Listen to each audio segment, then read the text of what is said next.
changing lives and shaping the future of humanity through science. Premium Science Talk Show. With science, we live. World-changing questions and profound insights from leading scholars in each field. I believe art provides a really great field, playground for robotics research.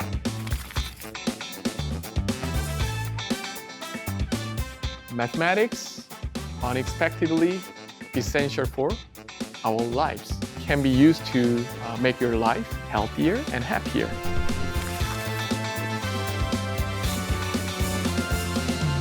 From this limited measurement, the AI model can predict the current human 3D motions. We do believe there is contribution and impact quantum computers can make in this very large set of applications. SPHEREx is rotating all the way, all the time. So from this one, you can scan entire sky. The moments that deeply resonated with those who love science and the untold stories that couldn't be captured. Now unfold once again. Hello everyone, I'm Yoo-Jin Yang from the Korea Astronomy and Space Science Institute. I'm working as a project scientist for Korean SPHEREx science team. We are observing entire sky. What color exactly is space? We do find ice. Does that mean... At first I thought that space was just vast emptiness beyond our planet, but after this class I can see why space exploration is very important. I just feel like I won't be able to see the night sky the same anymore, but I feel like whenever I look at it, I'll see the science behind it now. The one who made us see the familiar night sky around us in a new way. It is SPHEREx, the Korea-US Joint Space Telescope that traces the origin of the universe through infrared spectroscopy. While conventional space telescopes have observed the universe in only 4 to 5 colors, SPHEREx looks at the cosmos through 102 different spectra of light. Its observation range has expanded to the entire universe, and it is now carrying out the mission of creating the world's first 3-dimensional map of the cosmos. The great thing about SPHEREx is not only will we view the entire sky 4 times, but we will see it in nearly 100 near-infrared colors. And that's really never been done before. So I think that's even more exciting, that we will have so much great data in so many different colors. A groundbreaking leap, like the transition from black and white films to color. This was made possible by the relentless dedication and technological expertise of the KASI researchers who have led the technology development together with NASA.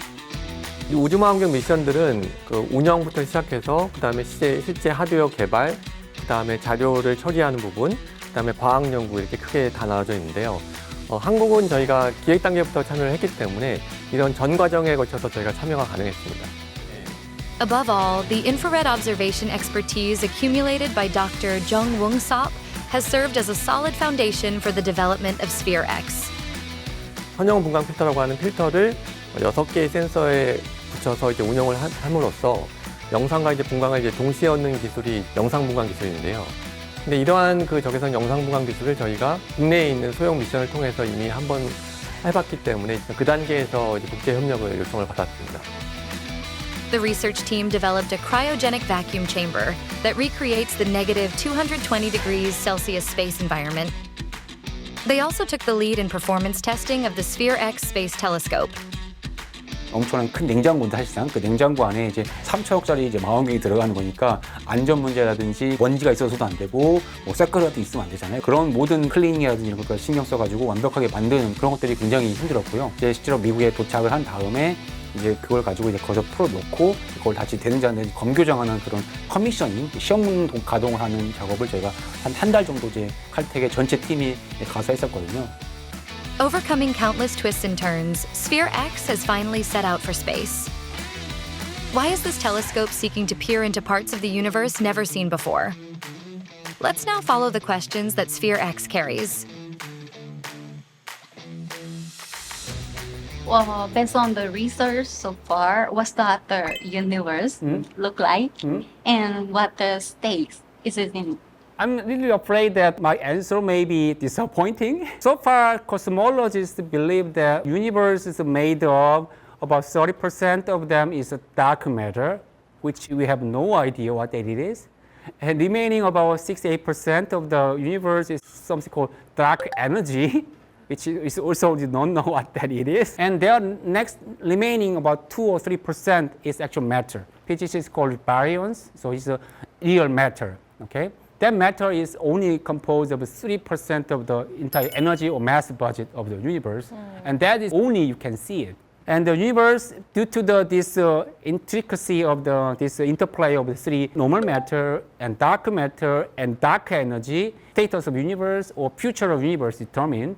But right now, universe is expanding with acceleration. So it's not constant acceleration, it's accelerating expansion. But we don't know exactly what is nature of this dark matter and dark energy. That's a huge area and the focus of the astronomical research. Half of the astronomers working on that question. What is dark matter? What is dark energy? Yeah. This is how the galaxies begin, how this lifetime of the universe, how galaxies evolve to the current status, and why universe looks like this at current stage. Previously, astronomers are mostly working on this individual galaxy. You can see that at the right side of them, there are many beautiful galaxies. So they are individual galaxies. So that galaxies, how they are actually made. Why some galaxies are spiral, some galaxies are elliptical, that kind of question. But the problem is that before people are focusing on individual galaxies, there are many diffuse galaxy light emitting from the space between these galaxies. So you can see the right side, there are the diffuse light halos, right? So the question is how this diffuse light is coming from. So we create a really accurate map of the certain part of sky and analyze that to find out most of the light we see in the infrared is coming from. It's a little bit conceptually difficult. So we are trying to answer questions, what are conditions of life beyond our solar system? Usually the life needs water. There are many bottles of water in this room, but we don't know at all where this water coming from. Is it made on Earth from beginning? No. Probably not, right? It should come from somewhere. Naturally, there is space between the stars. We want to know about the life, so we are trying to trace the water. So water is in space, it's basically cold. So water is not liquid, they are present in form of ice. So not only water, ice, we are also looking for carbon monoxide and carbon dioxide, CO2, and sometimes ethanol. So these kind of biogenic molecules are formed in the space, and they are a part of some planetary system and form the Earth-like planet, and from there, life probably originate. So that kind of all the molecules, ammonia or ethanol and methane, they are made from outside space and brought to the protoplanetary system. So we are tracing that kind of thing. So how do we do that? This is technique that we are trying to do. So we are not observing actually entire exoplanet system. We are just look at background star on the yellow. If you observe that star, you can see the bright signal. But if between the light travels, while during the light travels, if there is a huge gas or dense cloud, young stellar system, or previous protoplanetary disk, the previous planet forms, so if it goes through that cloud and there is ice, for example, and that ice usually observe only certain part of wavelengths. Okay? So if the water is there, water observe about 3.2 micron. CO2 is there, it observe about 4.28 micron only. So using that signature, you can find, along this line of sight, there's water, CO2 ice. Yeah. If we do find ice, right, does that mean then that star can support life? Like we could find another star that can support life? Yeah. So, but the problem is that SPHEREx is a small telescope. We don't know exactly that is going to the planet or not yet. Okay. So, but if you want to really follow the extraterrestrial life, if you actually go to individual these planets, so we are not doing that, but we are contributing that where actually ice formed, which environment ice can produce more, and then we can study that, okay, this ice, it should usually form this part of sky, this area, on this kind of physical system, we can learn more about, we have to look at exoplanet around this region. That's a little complicated. You want to take pictures. Très honnêtement, je m'imaginais plutôt qu'on utilisait les télescopes pour regarder les planètes autour de nous, bien les satellites, la Voie lactée. Je m'imaginais pas du tout qu'on pouvait voir jusqu'à la fin de l'univers au final. Donc c'était surprenant. ถ้าเป็นแบบนี้ต่อไปเรื่อยๆคิดว่าในอนาคตเราอาจจะสามารถเห็นมนุษย์ต่างดาวได้ด้วยหรือเปล่า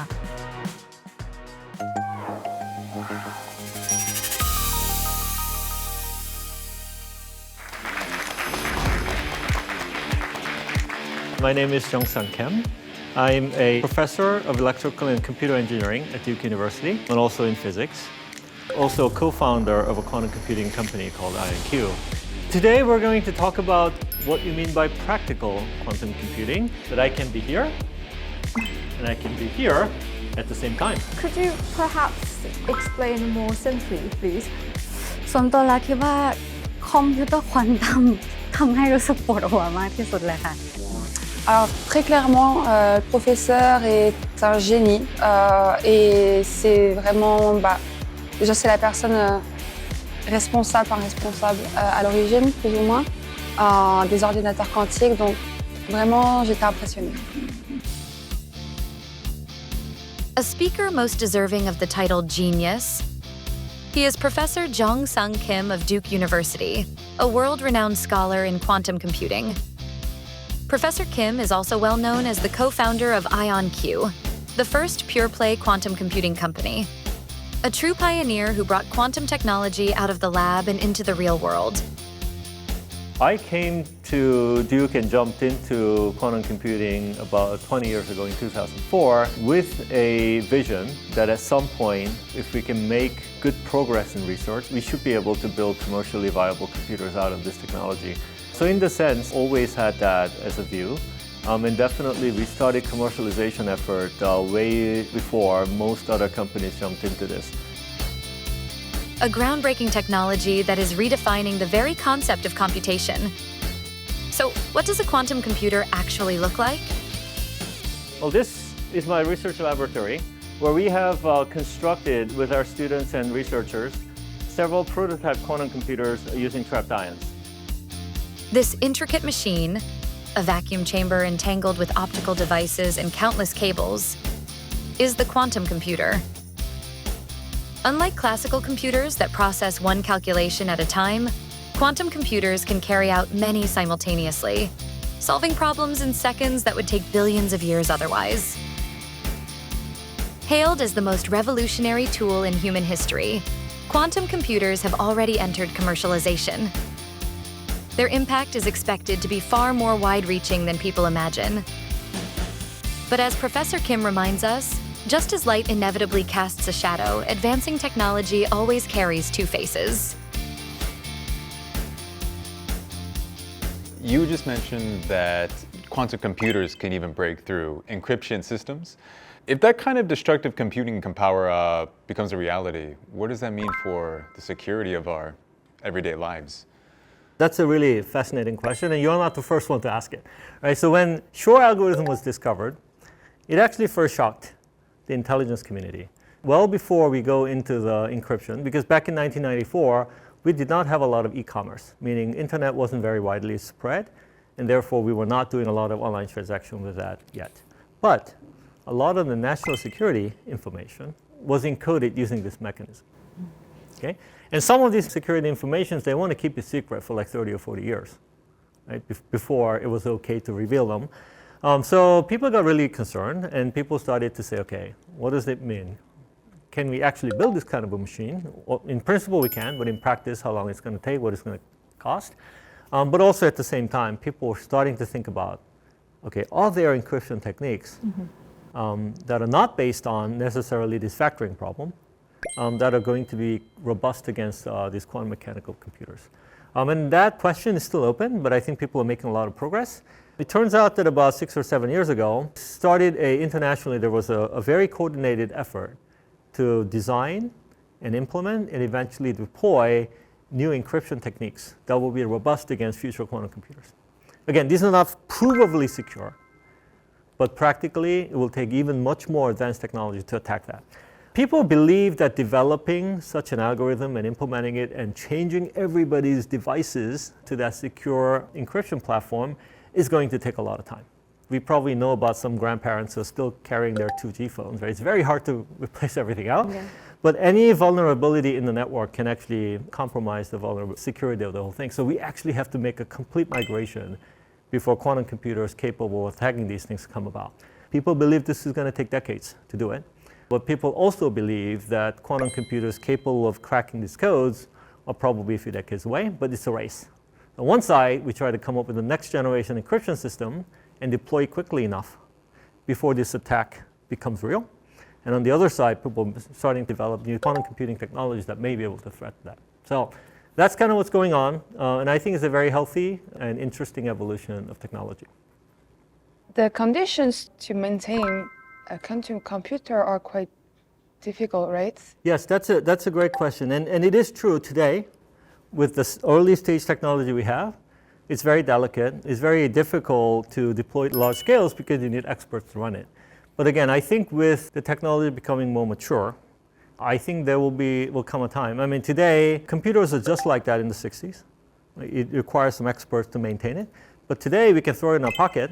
We can even dive into the ocean, and the computer will still function. That's a maturity of the technology. So I think as the technology gets mature, the cost of not just purchasing, but installing, operating, and maintaining a quantum computer will actually go down to a point where if it breaks, we can throw it away.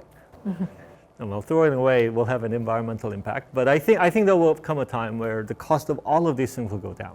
And as cost comes down, it will become more accessible to larger and broader public. All right, so we live in a very exciting time where some of the very fundamental understanding of new science to technologies that can actually drive different change lifetime. Now, it used to take a long time, but that cycle is getting shorter and shorter and shorter. So I think we live in a very interesting times where learning new things and understanding new science can actually affect kind of new technologies, and that will affect our lifetimes in a relatively short times. What that means is we need people to actually cross all of these boundaries.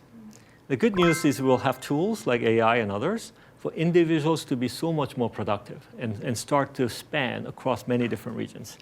I think one of the take-home messages I would love to share with you based on my experience of starting out as a scientist to becoming an entrepreneur and eventually kind of coming back to how we actually think about education on our next generation is the world is changing. And sometimes that's scary because when the world changes, the way that we have become used to may or may not persist. And sometimes we think about how do we adapt to the world that is changing. But an even more important question is the world doesn't change on its own. The world changes because of the things that people do. And the way the future is going to get shaped, it's really up to you and all of us to make of it. So we can actually worry about adapting to a fast-changing world that is unpredictable, or we can actually go and drive that change to the way that we think is valuable. Quantum computing is an example where science has led to a very exciting early part of the industry today, but it is driven by some people who had passion and who was dedicated to making that change happen. It is being shaped into the form that these people actually envision. What I'd like to conclude is the future is not there predetermined for you. And that's the recognition of the 21st century science. What that also means, it's really up to us to create that future, whatever it is. And let's do it right. Because as the impact gets broader more quickly, if we do a lot of damage, it may be very difficult to undo. So with that note, I'd like to thank you for your attention and wonderful discussions we had. Thank you so much. Thank you. So much.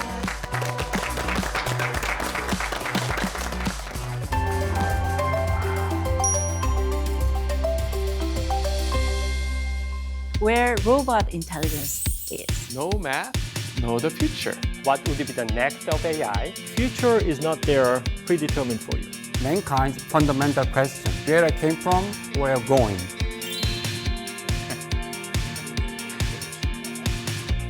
Usually I'm not really a science kind of person, but But seeing all these different kind of fields of sciences interact with each other, I thought that was something special too. Bah, tout d'abord, moi j'ai énormément apprécié apprendre autant déjà que les sciences façonnent notre vie de tous les jours. It was an honor to meet and see these scientists in person and to really hear what science is all about. It was a big pleasure. With Science, We Live has taken steps into the profound world of science together with Korea's leading scientists. Their vision has always been directed toward a broader world and a better tomorrow. Now, Korean science is leading the world forward with the imagination to open a new era.